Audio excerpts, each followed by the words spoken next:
বর্তমানে আমরা এমন একটা সময়ে বসবাস করছি যখন আমাদের পরিচয় শুধুমাত্র মুসলিম দেওয়া এটা যেন যথেষ্ট নয়। কেউ বলছে আমি হানাফি, কেউ বলছে আমি দেওবন্দি, কেউ বলছে আমি বেরলভী, কেউ বলছে আমি জামায়াত ইসলাম।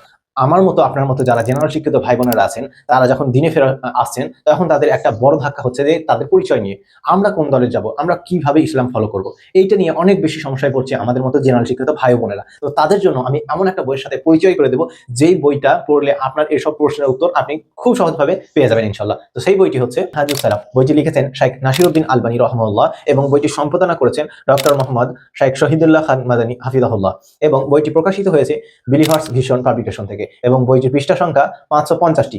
তো চলুন দেখে নেওয়া যাক এই বইয়ের মধ্যে কি আছে। বইটির নাম হচ্ছে মানহাজুস সালাফ। তো মানহাজ মানে বোঝানো হচ্ছে যে পথ বা পদ্ধতি। তো আর সালাফ মানে হচ্ছে যে 3 প্রজন্মকে বোঝানো হয়। এক হচ্ছে সাহাবীগণ রাদিয়াল্লাহু আনহুম এবং 2 হচ্ছে তাবিগণ, 3 হচ্ছে তাবিগণ। অর্থাৎ এই 3 প্রজন্মকে বলা হয় সালাফ। অর্থাৎ এই 3 প্রজন্মের যদি আমরা অনুসারী হয় তাহলে আমরা সঠিক পথে থাকবো এবং নিরাপদ পথে থাকবো। তো এছাড়াও এই বইয়ের মধ্যে আরো অনেক প্রশ্ন আছে যেই প্রশ্নগুলো আমাদের মাথার মধ্যে ঘুরপাক খায়, সেই প্রশ্নের উত্তরগুলো আপনি পাবেন এই বইয়ের মধ্যে দলিল ভিত্তিক ভাবে পাবেন। তো এটা এমন একটি বই প্রয়োজনীয় সব প্রশ্নের উত্তরগুলো পাবেন ইনশাল্লাহ। তো চলুন আরো দেখে নেওয়া যাক এই বইয়ের ভিতরে কি কি প্রশ্ন আছে। যেমন হচ্ছে যে বিদাতি ইমামদের পিছনে সালাত আদায় করা যাবে কিনা, ভোট না দিলে কিভাবে রাষ্ট্র কায়েম হবে, এছাড়াও আরো অনেক অনেক প্রশ্ন এই বইয়ের মধ্যে আছে। ইনশাল্লাহ আপনারা বইটা কিনুন, সংগ্রহ করুন আমাদের আলহামদুলিল্লাহ বুক শপ থেকে, ইনশাল্লাহ উপকৃত আসবে। তো আমাদের হোয়াটসঅ্যাপ নাম্বারে মেসেজ করুন।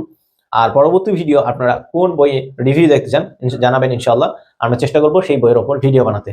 ততক্ষণ পর্যন্ত ভালো থাকবেন। আসসালামু আলাইকুম ওয়া রাহমাতুল্লাহ।